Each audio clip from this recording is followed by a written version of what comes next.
Hello, my name is Jasmina Jazic. I'm a distance education student at North Carolina State University. This is a demo project for ECE 535, Dr. Buckner's class. I will present to you generator. The basis of generator operation is Maxwell's fourth equation, Faraday's law of induction.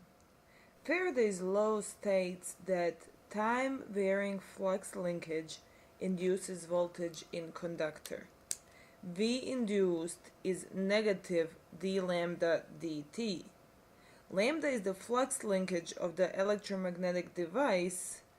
Flux linkage is proportional to the number of conductor turns n and the magnetic flux.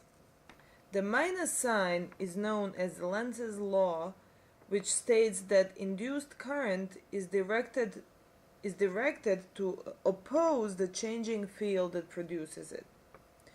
In this figure, permanent magnet is shown with its magnetic field.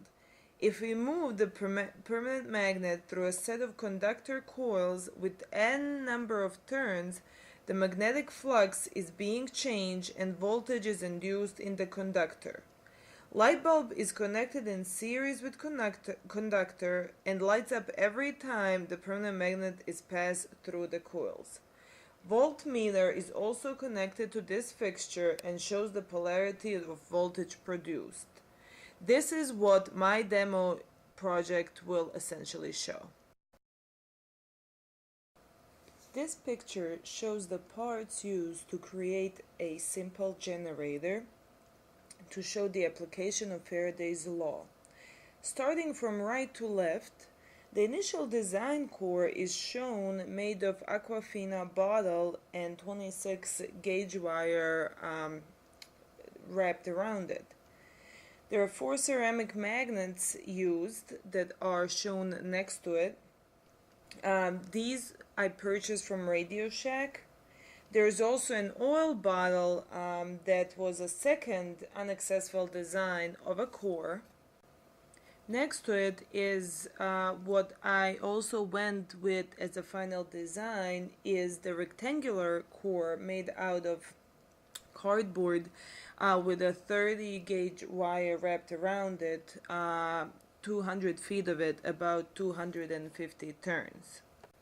As a rotor shaft, there were various possibilities, from a different screwdriver to an 8-inch nail.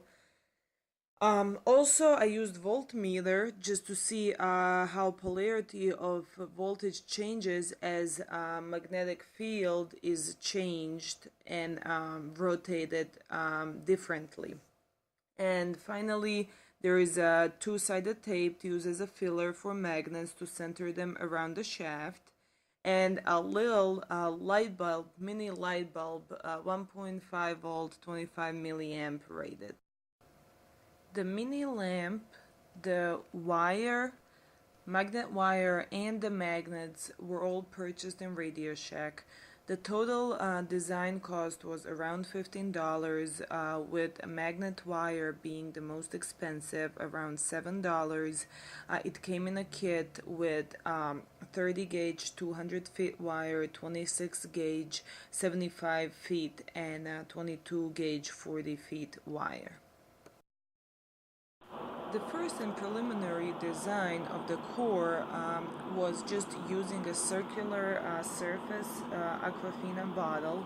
The very bad thing about this design is that I only was able to fit 2 magnets inside the core, which meant that I needed more wire. And also the shaft, the nail used was too big, so it was really hard to turn and it wasn't successful.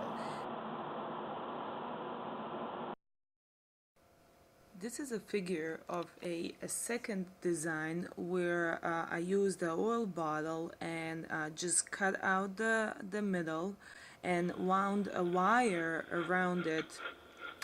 Here we can see right off the bat the main problem is the fact that air gap is too big and not enough turns to produce electrical power, meaning that we needed a lot more wire, which would be a lot more expensive. So this leads into the final design of the project.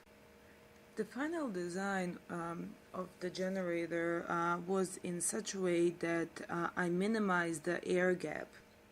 As you can see here, the cardboard's dimensions are around 8 by 8 by 3 centimeters.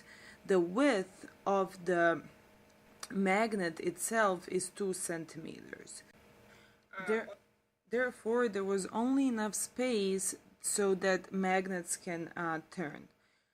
Also, I used around 250 turns of 30 gauge wire, and I connected it in series with 26 gauge wire and added around 110 more turns, totaling on 350 turns.